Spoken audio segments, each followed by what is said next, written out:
In Escape from Tarkov, everyone's always looking to get ahead. You yourself may have found this video because you're looking for an edge on the competition. And when you see a video in early 2021 titled "The Most OP Submachine Gun in Escape from Tarkov," you might have jumped to some conclusions and assumed this is going to be yet another Vector video. But stick with me, and through careful analysis and hard facts, along with real-world testing, you may find that the truth is contrary to your expectations. Let's get into it.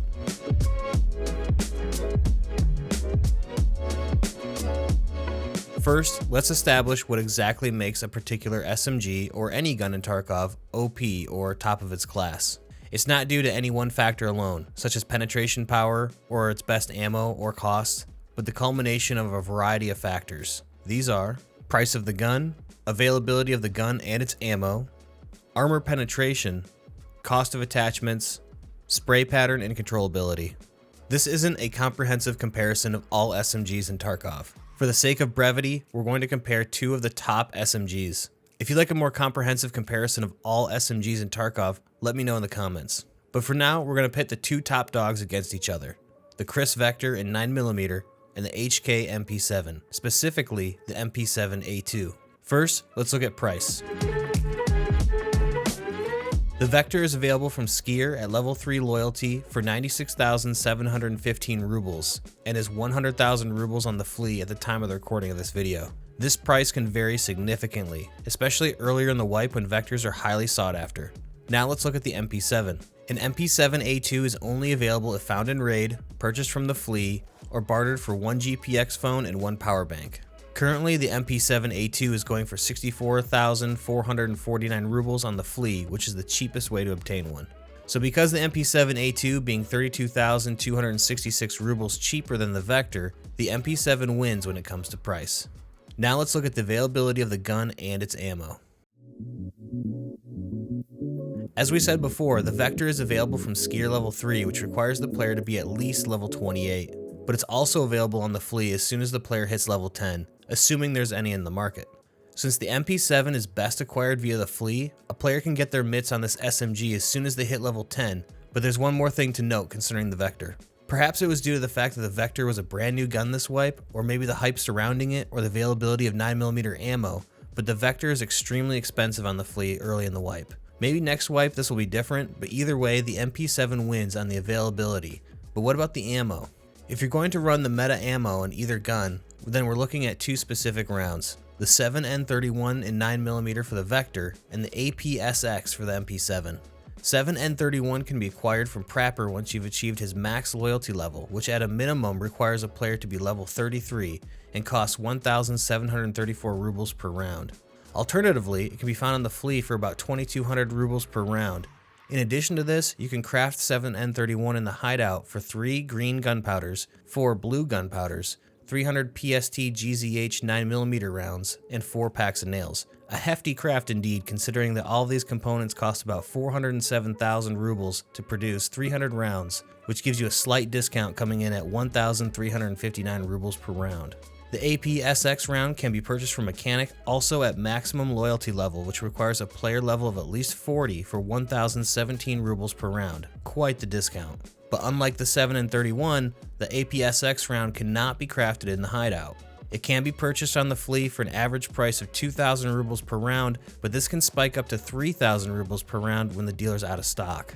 The last thing to consider with ammunition is stack size and magazine capacity. Submachine guns typically suffer at range and sometimes penetration power, so they rely on excellent handling and high fire rates to chew through armor. This fire rate needs to be supported by two things. 1, high capacity magazines to prevent running dry before you've downed your target, and 2, high stack size so you can carry plenty of ammo with you into the raid in your secure container to top off your mags, which you'll have to do frequently. The Vector and the MP7 have unique advantages and disadvantages in this area. The Vector wins when it comes to magazine size, as in addition to standard 33 round stick magazines, it can accept a 50 round drum magazine, whereas the MP7 has a maximum magazine size of 40 rounds. However, the 9mm caliber can only be carried in stacks of 50 rounds, which is less than most assault rifles, whereas the MP7 comes in stacks of 70, a unique amount for any caliber to say the least.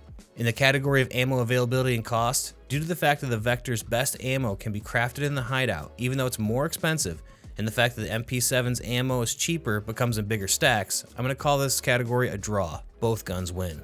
Next up, armor penetration. We're going to look at No Food After Midnight's ammo comparison chart for this section. This chart is detailed and easy to read and is a great resource for all Tarkov players. A link to it and his Twitch is in the description. Make sure you check him out and support what he does. The 7N31 9mm round from the Vector has a penetration value of 39 and a flesh damage value of 52. In simple terms, this means that if a 7N31 round impacts a thorax with a max HP of 85, the thorax health will be reduced to 33. Wearing armor will either reduce this damage or stop the round from penetrating, transferring only a few points of damage as blunt force damage. This color-coded table shows how effective an ammo type is versus various types of armor, with green showing that it easily penetrates and red to indicate that it either cannot penetrate in a realistic amount of time or cannot penetrate at all. As we can see, the 7N31 slices through level 1 through 4 armor like butter, making it a great weapon against undergeared players or against helmeted heads. But it starts to really struggle going into level 5 armor. With level 6, it has a low penetration chance, which slowly increases as the armor degrades. What the Vector has going for is raw fire rate and high capacity, meaning if you catch someone wearing high tier armor off guard, you can eventually chew through that slick plate carrier, but it's going to take a few precious seconds. The APSX from the MP7 has a penetration value of 53 and a flesh damage value of 35. With a penetration value up there with heavy hitting AP ammo such as the 9x39 BP round. What this round lacks in flesh damage, it makes for in pure armor shredding ability. As we can see, it passes straight through all armor types, up to level 6 with an over 90% penetration chance. And even with level 6, it only takes a couple rounds to pass through even the thickest of armor. So although the MP7 might be short by 10 rounds in capacity, each of those rounds count by transferring damage directly to the enemy and not wasting bullets by getting stopped by armor. In addition to this, we should look at fire rates from both guns. Both guns have the same fire rate, a screaming 950 rounds per minute. Due to the fact that the MP7 can shred even the toughest of armor classes, the MP7 wins in this category. We're almost done. Next up is cost of attachments. This last section is a little subjective as everyone likes to set up their guns differently.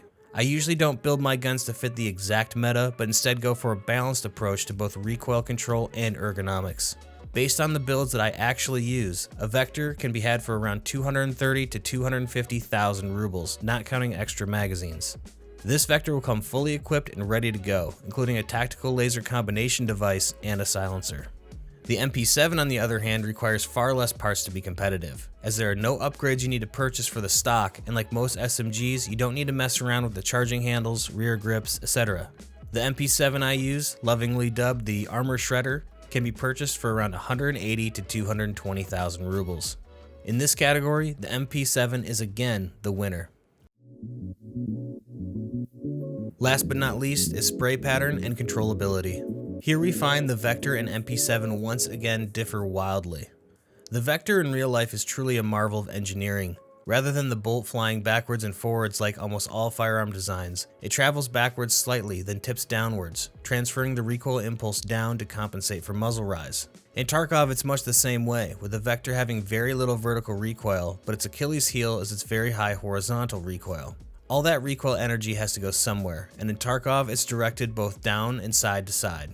The MP7 is the complete opposite. Its recoil stats look excellent on paper, but in practice, the first few rounds you fire will go very high, then it will settle into an extremely easy to control spray pattern. In this category, it's hard to pick a winner, but there's one constant rule in FPS gaming. Horizontal recoil is harder to control and has more adverse side effects than vertical recoil. Compensating for side-to-side spray motions is extremely difficult when a player is trying to be precise.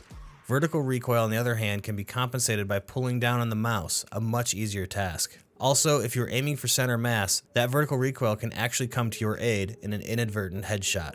All this being said, however, once each gun settles into its spray pattern, they're both insanely easy to control, with the Vector being slightly easier. Due to these reasons, taking into account that the Vector can sometimes have wild horizontal recoil, I'm tempted to say it's a draw, but I have to give this to the MP7. While the horizontal recoil spread is more noticeable in the 45 version of the Vector, the MP7 is just all around easier to use and spray, even at fast moving distant enemies. So there you have it. While the Vector is absolutely a formidable SMG and a lot of this contest came down to hair splitting, The MP7 is absolutely the most powerful SMG in Tarkov. Its low cost of ammo combined with a ridiculous fire rate that can zero even the toughest of armors in the game make it a fearsome weapon in the hands of any PMC. Even its second best ammo, the FMJ SX, can be used against late wipe, highly armored PMCs and raiders to great effect. And since it's cheaper and easier to outfit with attachments and takes up way less stash space, it's also a great choice for PMCs on a budget. But remember, these are just my opinions, and now I want to hear what you have to say. When it comes to SMGs, do you prefer the MP7 or the Vector? Or maybe you're just glad that you have enough brown handle knives to trade in for an MP5. Whatever your preference is, let me know in the comments below. Drop by my Twitch channel, a link is in the description. I stream live most days of the week, and I'd love to have you stop by. If you liked this video, leave a thumbs up if you did, and a thumbs down if you didn't. I always appreciate the support, guys. Thanks for watching. I'm Jeff with EUL Gaming. Good luck out there.